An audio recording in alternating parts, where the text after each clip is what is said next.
Hello friends, welcome to the Hindu editorial analysis. Today is the last day before fee hike.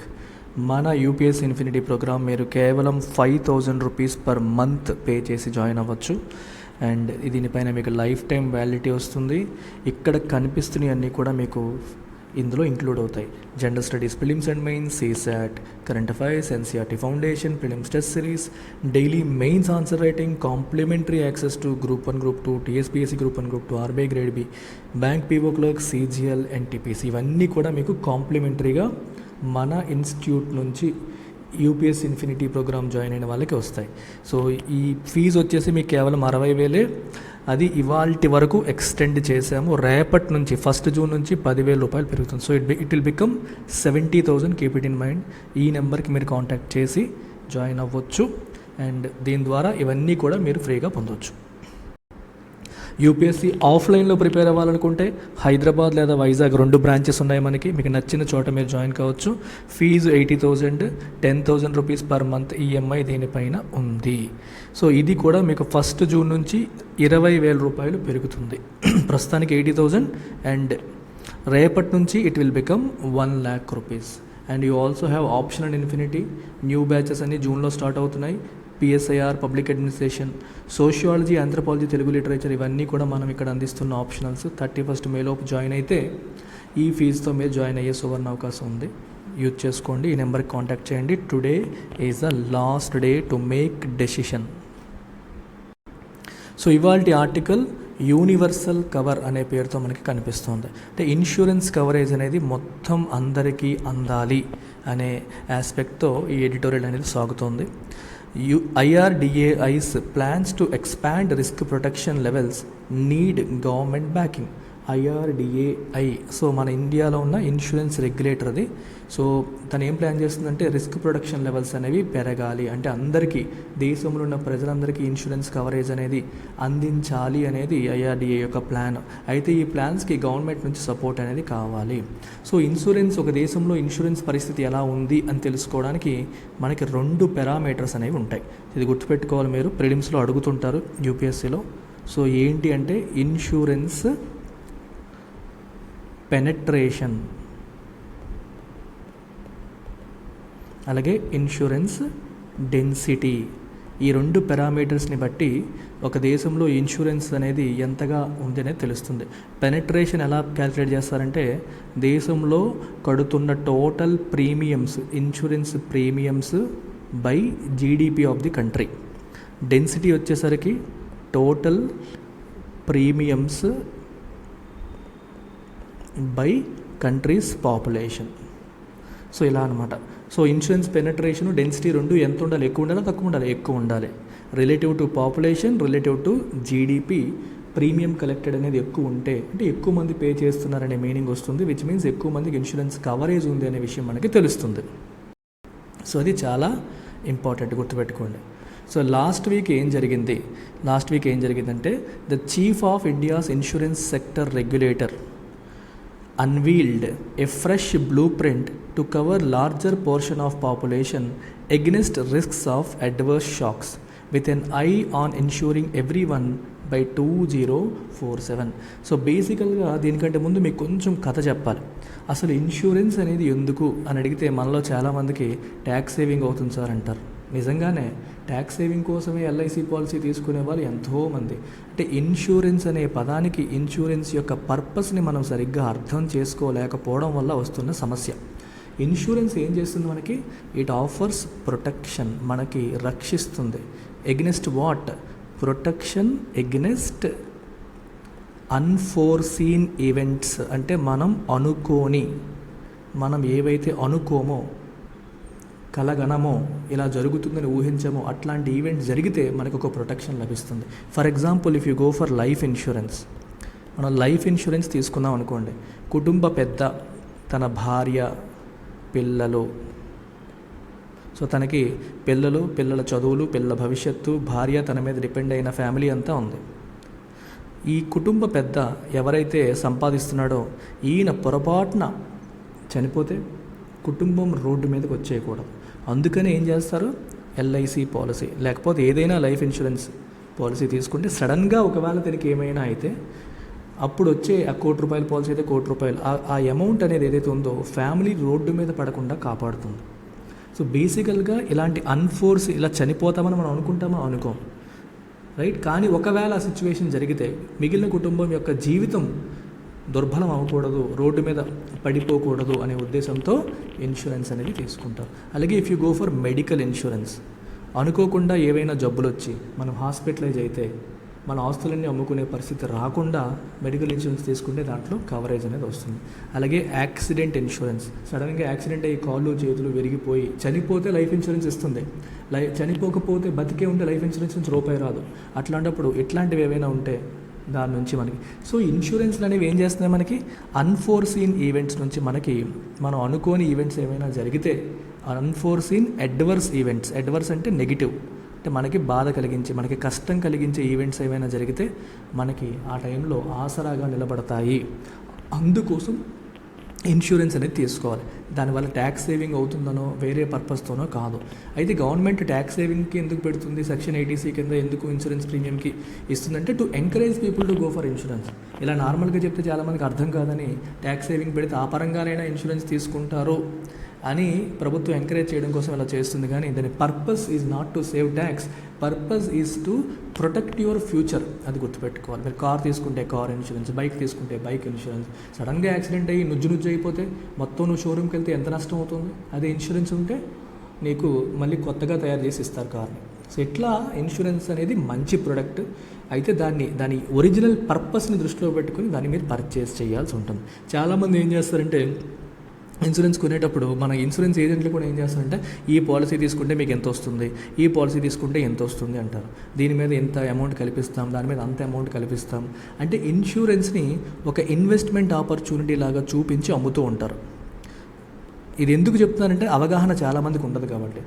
Never look at insurance as investment. దాన్ని ఇన్వెస్ట్మెంట్లా చూడకండి, అదొక పెట్టుబడిలాగా చూడవద్దు. Don't look at it as an investment. ఇందులో పెడితే నాకు ఎంత డబ్బులు కలిసి వస్తాయి, నాకు నా డబ్బులతో పాటు మళ్ళీ ఎంత కలుస్తుంది, అలా చేశారంటే అర్థమవుతుంది మీకు ప్రొటెక్షన్ తగ్గిపోతుంది. ఇప్పుడు మీరు ప్యూర్ లైఫ్ ఇన్సూరెన్స్ తీసుకున్నారనుకోండి, 100% ప్యూర్ లైఫ్ ఇన్సూరెన్స్, దాన్ని టర్మ్ ఇన్సూరెన్స్ అంటారు. ప్యూర్ లైఫ్ ఇన్సూరెన్స్లో ఏమవుతుందంటే మీకు రూపాయి కూడా రాదు. నీకు డబ్బులు రావాలంటే నువ్వు పోవాలి, నువ్వు చనిపోతే నీకు డబ్బులు వస్తాయి, నువ్వు బతికుంటే నీకు రూపాయి రాదు. వినడానికి ఎలా ఉంది, బతికుండగా రాంది చనిపోయేకి వస్తే ఏంటి ఉపయోగం అనొచ్చు. మరి నువ్వు చనిపోతేనే కదా నీ పెళ్ళం బిడ్డలు రోడ్డు మీద పడిపోతారు. అలాంటి పరిస్థితి రాకుండా కాపాడేదే కదా లైఫ్ ఇన్సూరెన్స్. సో బతికుండగానే నాకు డబ్బులు రావాలనుకుంటే నువ్వు ఇన్సూరెన్స్లోకి ఎందుకు వెళ్ళాలి? మ్యూచువల్ ఫండ్స్లో పెట్టుబడి పెట్టుకో, బ్యాంకుల్లో FD చేసుకో, భూమి కొనుక్కో, గోల్డ్ కొనుక్కో. పెట్టుబడి రూపంలో చూడాలంటే అసలు ఇన్సూరెన్స్ వైపు రావద్దు. ప్రొటెక్షన్ కోసం రావాలంటే ఇన్సూరెన్స్ వైపు రావాలి. ఎందుకు చెప్తున్నానంటే చాలామందికి తెలియక జరిగే తప్పులు ఇవన్నీ. If you want protection, go for insurance. If you want investment, go for mutual fund or stocks or FDs or chit funds or golds. There are so many things. ఇన్సూరెన్స్కి వెళ్ళాల్సిన పని లేదు. వాళ్ళు ఏం చేస్తారంటే మనకి మీరు ఇన్సూరెన్స్ని ఇన్వెస్ట్మెంట్ని క్లబ్ చేసామనుకోండి, ఇది 1 crore పాలసీ కాస్త మీకు 30 లక్షల పాలసీ అయిపోతుంది. అంటే మామూలుగా ప్యూర్ టర్మ్ ఇన్సూరెన్స్ తీసుకొని ఒక 16,000 అంతా కడితే సడన్గా నీకేమన్నా అయితే ₹1,00,00,000 వచ్చేటైతే అదే ప్రీమియంతో మీరు ఇన్సూరెన్స్ ప్లస్ ఇన్వెస్ట్మెంట్ కలిపి కట్టారనుకోండి, మీకు కొంత డబ్బులు వెనక్కి వస్తాయి, ఒక 5 లక్షలు 6 లక్షలు వెనక్కి వస్తాయి, కాదనట్లేదు. కానీ రిస్క్ ఏంటి, ఇన్సూరెన్స్ కవరేజ్ తగ్గిపోతుంది. అంటే సడన్గా చనిపోతే నీకు వచ్చే మనీ తగ్గిపోతుంది. సో ప్యూర్ పర్పస్ ఏంటి, ప్రొటెక్షన్. ఆ ప్రొటెక్షన్ని మిస్ అవ్వకూడదు కాబట్టి ప్యూర్ టర్మ్ ఇన్సూరెన్స్లో ఇట్లాంటివి తీసుకుంటే ఇది చెప్పాల్సిన అవసరం నాకు ఏమాత్రం లేదు. కాకపోతే ఏంటంటే చాలామందికి తెలియక తప్పులు చేస్తూ నేను కళ్ళెదురుగా రోజు చూస్తూ ఉంటాను. Now I felt I got an opportunity to educate people about this. If you want to go for insurance, go for pure term insurance. అది LICయా, HDFCయా, ICICI మీ ఇష్టం, ఏదైనా పర్వాలేదు. కానీ టర్మ్ ఇన్సూరెన్స్ ఎటువంటి ఇన్వెస్ట్మెంట్తో లింక్ లేకుండా ప్యూర్ ప్రొటెక్షన్ కల్పించే వాటికి వెళ్ళాలి. ఇన్వెస్ట్మెంట్ కోసం చూసేటప్పుడు ఇన్సూరెన్స్ని కలపకండి, అది వేరేగా చూడండి. ఇది సలహా. పాటించాలనుకుంటే పాటించండి, మీకు మంచి జరుగుతుంది. రైట్, ఇక్కడ ఏం చెప్తున్నారు చూసారా? Chief of India's insurance sector regulator unveiled అంటే launched, revealed a fresh blue print to cover larger portion of population against risk of adverse shocks. Adverse అంటే అర్థమైంది నెగిటివ్, అంటే మనకి ఏదైనా అనుకోని అవాంతరాలు ప్రాబ్లమ్స్ వస్తే వాటి నుంచి మనల్ని ప్రొటెక్ట్ చేయడానికి కవరేజ్, రిస్క్ కవరేజ్ అనేది పెరగాలి అనే ఉద్దేశంతో with an I on insuring every one by 2047 నాటికంటే ఇండియాకి స్వతంత్రం వచ్చి 100 సంవత్సరాలు పూర్తయ్యే నాటికి మొత్తం దేశ ప్రజలందరికీ ఇన్సూరెన్స్ కవరేజ్ ఉండాలి, 100% ఇన్సూరెన్స్ పెనట్రేషన్ అనేది తీసుకురావాలి, కవరేజ్ తీసుకురావాలి అనేది ఇక్కడ ప్రధానమైన ఉద్దేశం. The Lynch pin of this UPI like movement being pursued by the insurance sector, Insurance Regulatory and Development Authority of India, to bridge the country's huge protection gaps is envisaged to be a simple all-in-one insurance policy. Very very important. అయితే ఇంత పెద్ద strategy వేసుకున్నారు, ఇంత పెద్ద plan వేశారు. ఈ plan fulfil అవ్వడానికి the most important vital thing ఏంటి? లించ్ పినటిక్ మీన్ ఏంటి? The vital thing, the most important thing ఏంటి అంటే చూడండి, ఇది envisages to be a simple all in one insurance policy. ఈరోజు మెడికల్ ఇన్సూరెన్స్ వేరేగా ఉంది, లైఫ్ ఇన్సూరెన్స్ వేరేగా, కార్ ఇన్సూరెన్స్ వేరేగా, బైక్ ఇన్సూరెన్స్ వేరేగా, హెల్త్ ఇన్సూరెన్స్ వేరేగా, యాక్సిడెంట్ ఇన్సూరెన్స్ వేరేగా, థెఫ్ట్ ఇన్సూరెన్స్ వేరేగా, డిఫరెంట్ ఇన్సూరెన్స్ ప్రొడక్ట్స్ ఉన్నాయి. ఒకటి లైఫ్ ప్రొడక్ట్, ఇంకోటి జనరల్ ఇన్సూరెన్స్ ప్రొడక్ట్స్. ఇలా కాకుండా ఒక simple all in one insurance పాలసీని తీసుకొస్తే ఎలా ఉంటుంది అనే ఆలోచన IRDAI వాళ్ళకి వచ్చింది. అర్థమైందా? సో దాని పేరేంటి? బీమా విస్తార్ స్కీమ్. దిస్ బండిల్డ్ అంటే అన్ని ఇన్సూరెన్సులు కలిపి ఉన్న ఒకే ఒక్క ఇన్సూరెన్స్ పాలసీ అనమాట. బీమా విస్తార్ స్కీమ్ అనేది తీసుకొస్తే బాగుంటుందని వీళ్ళ ఉద్దేశం. Being worked out with life and general insurers would provide హౌస్ హోల్డ్స్ విత్ ఎక్స్పీడిషియస్ అంటే ఇమీడియట్గా ఆ టైంకి మనకి క్విక్ అనమాట monetary support in case of medical emergency, సడన్గా హెల్త్ దెబ్బతిన్నా, యాక్సిడెంట్ అయినా, థెఫ్ట్ అయినా, డెత్ అయినా, దేనికది వేరువేరుగా కాకుండా ఒకే insurance product. Like our UPSC Infinity, you take UPSC Infinity, you get UPSC Group 1, Group 2 all competitive exams under one umbrella. దీనికో చోట కాకుండా అలాగే యూ గో ఫర్ బీమా విస్తార్. దీంట్లో నీకు అన్ని ఇన్సూరెన్స్ పాలసీలు ఒకే చోట లభించే పరిస్థితి కల్పించే ప్రయత్నం ఆయన చేస్తున్నారు బీమా విస్తార్ స్కీమ్ ద్వారా. ఇది ఇంకా రాలేదు, బ్లూ ప్రింట్ రెడీ అవుతుంది. ఇన్ ది ఫ్యామిలీ ఎప్పుడు ప్రాబ్లం వచ్చినా సరే ఎక్స్పీడిషన్ అంటే క్విక్ మానిటరీ సపోర్ట్ లభిస్తుంది. With awareness about the benefits of insurance still quite low. Problem ఏంటి? ఇన్సూరెన్స్కి సంబంధించి ప్రజల్లో అవేర్నెస్ అనేది చాలా అంటే చాలా. ఉద్యోగస్తులు, జాబ్ చేస్తున్న వాళ్ళకి కూడా, నిరక్షరాస్యులు, చదువుకోని వాళ్ళు అనుకోకండి, చదువుకున్న వాళ్ళకు కూడా చాలామందికి ఇన్సూరెన్స్ గురించి తెలియదు, అవగాహన అనేది లేదు, అవేర్నెస్ లెవెల్స్ అనేవి చాలా తక్కువ ఉన్నాయి. So the regulator has proposed A women lead గ్రామ సభ level initiative to educate every house holds female head about how such a scheme could come in handy at times of distress. So వీళ్ళు ఏమంటున్నారు? Women ఆధ్వర్యంలో గ్రామ సభ level అంటే పల్లెటూరులో గ్రామ సభ లెవెల్లో ఒక ఇనిషియేటివ్ మనం లాంచ్ చేద్దాము. ప్రతి ఇంటి ఆడమనిషికి మనం ఈ స్కీమ్ ఏ రకంగా ఉపయోగపడుతుంది, కష్టాలు వచ్చినప్పుడు అది ఏ రకంగా కాపాడుతుంది అనే విషయాన్ని మనం ఎక్స్ప్లెయిన్ చేద్దాము. ఆ రకంగా మనం ఏం చేద్దామంటే అవేర్నెస్ లెవెల్స్ని పెంచుదాము, పెనట్రేషన్ని పెంచుదాము అనేసి ఎవరంటున్నారు? మన IRDAI వాళ్ళు అంటున్నారనమాట. ఏ న్యూ బీమా సుగమ్ ప్లాట్ఫామ్, బీమా సుగమ్ అని ఒక కొత్త ప్లాట్ఫామ్ని తీసుకొద్దాము. Would integrate insurance players and distributors to give customers a one stop shop experience to begin with and facilitate claims servicing going forward. So దీని అర్థం ఏంటి? ఒక కొత్త బీమా సుగం ప్లాట్ఫామ్ అనేది తీసుకొచ్చి ఇన్సూరెన్స్ ప్లేయర్స్ని, డిస్ట్రిబ్యూటర్స్ని ఒకే చోటకి తీసుకొచ్చి, అంటే ఆ ప్లాట్ఫామ్లోకి, ఆ వెబ్సైట్లోకి లేకపోతే ఆ యాప్లోకి మీరు లాగిన్ అయితే అందరూ ఇన్సూరెన్స్ ప్లేయర్స్, అందరు ఇన్సూరెన్స్ డిస్ట్రిబ్యూటర్స్ ఒకే చోట లభిస్తారు. అండ్ కస్టమర్కి వన్ స్టాప్ షాప్ మనకి లభిస్తుంది. అండ్ ఫెసిలిటేట్ క్లెయిమ్స్ సర్వీసింగ్ కూడా అక్కడ నుంచి, అంటే ఏదైనా ప్రాబ్లం వస్తే అక్కడే క్లెయిమ్ పెట్టేలాగా, ఇన్సూరెన్స్ క్లెయిమ్ పెట్టేలాగా, దాని సర్వీసింగ్ అక్కడే జరిగేలాగా చేయొచ్చు అనేది ఐడియా. అలాగే చూడండి, linking states digital death registries to the platform. Government యొక్క డెత్ రిజిస్ట్రీస్ని ఈ ప్లాట్ఫామ్తో లింక్ చేయడం ద్వారా చనిపోయారా లేదని కన్ఫర్మేషన్ తీసుకొని the regulator believes could enable the life insurance claims to be settled with in hours are day at the most. ఎలా insurance claim పెట్టగానే గంటల్లో లేకపోతే ఒక రోజులోనే మొత్తం క్లెయిమ్ సెటిల్మెంట్ అయిపోయేలాగా చెయ్యవచ్చు అనేది ఇక్కడ ప్రధానమైన point. A legislative reboot is also on the anvil to ease capital requirement norms. అంటే ఇన్సూరెన్స్ ఇండస్ట్రీలోకి రావడానికి కొన్ని రిక్వైర్మెంట్స్, నామ్స్ అండ్ ఎంత పెట్టుబడి పెట్టాలి, మినిమం ఎంత అమౌంట్తో ఉన్న వాళ్ళు ఇన్సూరెన్స్ కంపెనీ పెట్టవచ్చు, ఇలాంటి నామ్స్ ఉన్నాయి. వాటిని కొంచెం ఈజ్ చేయడానికి లెజిస్లేటివ్ రిపోర్ట్ అంటే చట్టంలో చిన్న మార్పులు, కొత్త చట్టాలను తీసుకురావడం లేదా ఉన్న చట్టాలను మాడిఫై చేసే ప్రయత్నాలు కూడా ఆన్ ది ఎన్విల్ అంటే రాబోతున్నాయి. And allow a slew of new players to enter the market. అంటే ఒక ఇన్సూరెన్స్ కంపెనీ నువ్వు పెట్టాలంటే minimum 100 crore capital, 1500 crore capital అని ఏదో రూల్స్ ఉంటాయి కదా, ఆ రూల్స్ని తగ్గిస్తారు. సో మినిమం ఇన్వెస్ట్మెంట్ ఎంత ఉన్నా పర్వాలేదు అని గవర్నమెంట్ రూల్ని రిలాక్స్ చేసింది అనుకోండి, ఇంకా ఎక్కువ మంది మార్కెట్లోకి ఎంటర్ అయ్యే అవకాశం ఉంటుంది. And serve the untapped needs of the niche and specialized segments. ఇంకా అన్ట్యాప్డ్ అంటే ట్యాప్ అవ్వలేదు, అంటే నీడ్ ఉంది, ఆ నీడ్ ఫుల్ఫిల్ అవ్వలేదు. ఇట్లా ఈ ఫుల్ఫిల్ కాని నీడ్ ఉన్న ప్రతి ఒక్క సెగ్మెంట్ని మనకి ట్యాప్ చేయాలంటే ఇంకా ఎక్కువ మంది ప్లేయర్స్ సిస్టంలోకి రావాలి. Over 2 decades after the entry of private players into the once moribund public sector led industry. Moribund అంటే ల్యాకింగ్ వైటాలిటీ, అంటే బలం లేని, చనిపోతున్న, అంటే వీక్గా ఉన్న అని అర్థం అనమాట. అంటే ఒకప్పుడు ఓన్లీ ఎల్ఐసి తప్పితే ఇంకేం ఉండేది కాదు, ఇన్సూరెన్స్ ఇండస్ట్రీ చాలా డల్గా ఉండేది. అలాంటిది 2 దశాబ్దాల క్రితం ప్రైవేట్ సెక్టార్ వాళ్ళకి ఎంట్రీ ఇచ్చారు. అది ఎంట్రీ ఇచ్చిన తర్వాత ఇన్సూరెన్స్ పెనట్రేషన్, మీకు చెప్పాను, ratio of premium payments to GDP has risen. 2.7% ఉండేది కాస్త 2021-22 కల్లా 4.2%కి రైజ్ అయింది. In fact there has been a slide in the metric over the past decade from 5.2% in 2009-10. In fact 2009-10కి తీసుకుంటే 5.2% వరకు వెళ్ళింది. అక్కడి నుంచి మళ్ళీ కొంచెం తగ్గి 4.2% పడింది. With non life policies yet to surpass the 1% mark. అంటే లైఫ్ ఇన్సూరెన్స్లు కొంచెం ముందున్నాయి కానీ నాన్ లైఫ్ ఇన్సూరెన్స్ ప్రొడక్ట్స్ ఇంకా బాగా వెనక్కున్నాయి, 1% లోపే ఉన్నాయి నాన్ లైఫ్ ఇన్సూరెన్స్వి. Given the sheer size of the India's population and poor financial literacy levels. చూసారా, ఇండియా పాపులేషన్ ఏమో ఎక్కువ కానీ ఫినాన్షియల్ లిటరసీ ఎలా ఉంది, చాలా తక్కువ. ఫినాన్షియల్ లిటరసీ అంటే అర్థం ఏంటి, ఆర్థికపరమైన అంశాలపైన మనకున్న అవగాహన. నువ్వు ఐఏఎస్ ఆఫీసర్ అయిపోవచ్చు, ఐపీఎస్ అవ్వచ్చు, కానీ ఒక ఇన్సూరెన్స్ ప్రొడక్ట్ గురించి అవగాహన లేకపోతే still your financial literacy is low. అర్థమైందా? అది మన చదువుతోనే దాంతో సంబంధం లేదు. లిటరసీ అంటే అక్షరాస్యత అంటాం, కానీ ఇది ఆర్థిక అక్షరాస్యత. ఆర్థికపరమైన అంశాలపైన పెట్టుబడి ఎక్కడ చేసుకోవాలి, ఎక్కడ సేవ్ చేసుకోవాలి, ఎలా సేవ్ చేసుకోవాలి, ఇలాంటి విషయాలపైన అవగాహన లేని వాళ్ళు చాలామంది ఉన్నారు. ఆ లిటరసీ లెవెల్స్ మనకి ఇండియాలో చాలా తక్కువ ఉన్నాయి. The imperative to break from the status quo is unquestionable.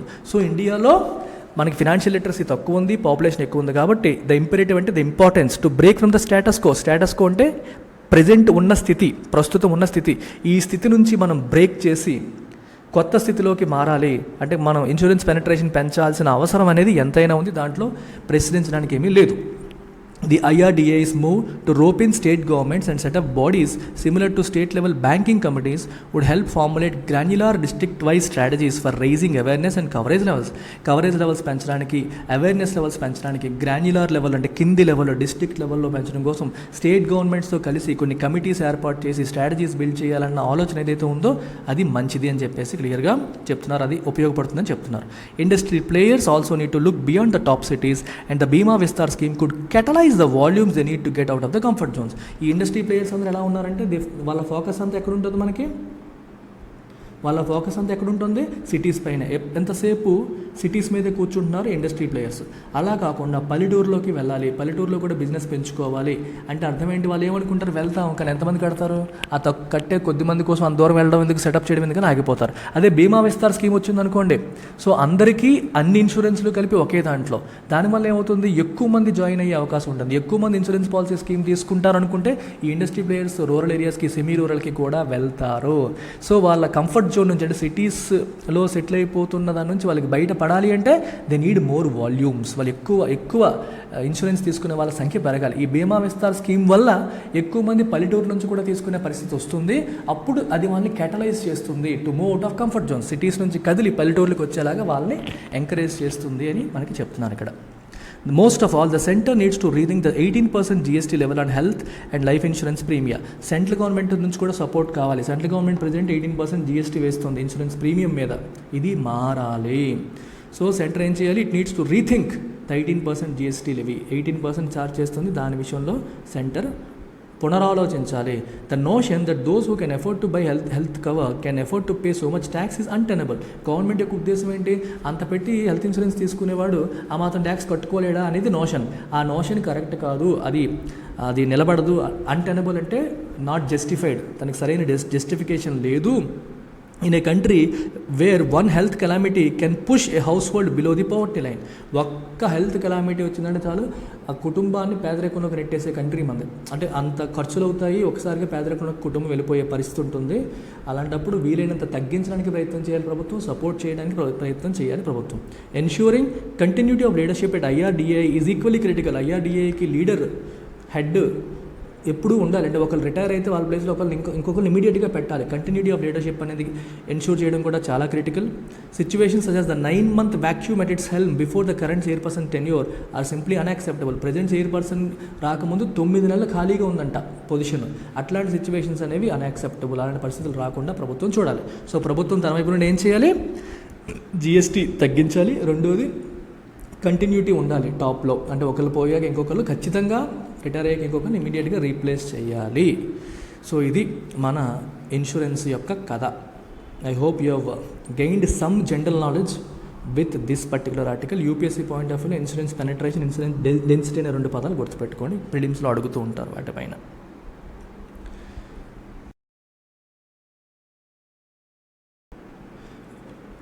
మనకి గ్రూప్ 2కి న్యూ బ్యాచెస్ రేపటి నుంచి స్టార్ట్ అవుతున్నాయి.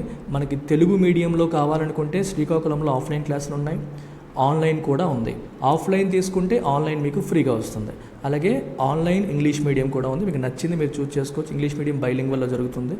దీనిపైన లైఫ్ టైం వ్యాలిటీ లభిస్తుంది. 5,000 per month EMIలో మీరు జాయిన్ అయ్యే అవకాశం ఉంది. And this is something very important. మీ ఫ్రెండ్స్కి మీరు చెప్పాలి. ఎవరైనా సరే మీ ఫ్రెండ్స్లో యూపీఎస్సీ ప్రిలిమ్స్ క్లియర్ చేసి మెయిన్స్ ప్రిపరేషన్ కోసం, మెయిన్స్ గైడెన్స్ కోసం ఎదురు చూస్తూ ఉంటే tell them to meet me. ఈ నెంబర్కి కాంటాక్ట్ చేయమని, నాతో టచ్లోకి రమ్మని చెప్పండి. We are providing mains mentorship completely free. ₹1 తీసుకోకుండా mains test series, paper correction, individual feedback, model answers, personal 1-on-1 mentoring చేస్తున్నాము యాజ్ ఏ ఫ్రీ ఇనిషియేటివ్. అయితే దీనికి ఇంటేక్ కేవలం 30 మంది మాత్రమే. అందుకే దీని పేరు కూడా సూపర్ 30 బ్యాచ్. కేవలం 30 మందికి కంప్లీట్గా డెడికేటెడ్గా సర్వీస్ చేయడానికి మేము ముందున్నాం. So ask them to get in touch. మీలో చూస్తున్న వాళ్ళు ఎవరైనా ఫిలిమ్స్ క్లియర్ అవుతుందంటే మీకైనా సరే, మన ఎల్టెక్ స్టూడెంట్ కాకపోయినా పర్లేదు, మన ఫాలోవర్ కావచ్చు, మీ ఫ్రెండ్ కావచ్చు, ఎవరైనా సరే ఇన్ఫర్మేషన్ పాస్ చేస్తే ఎవరికైనా ఉపయోగపడుతుంది. ఎక్కువ డబ్బులు కట్టి టెస్ట్ సిరీస్కి ఎఫర్ట్ చేయలేని వాళ్ళందరికీ LTX is there. Take care, bye.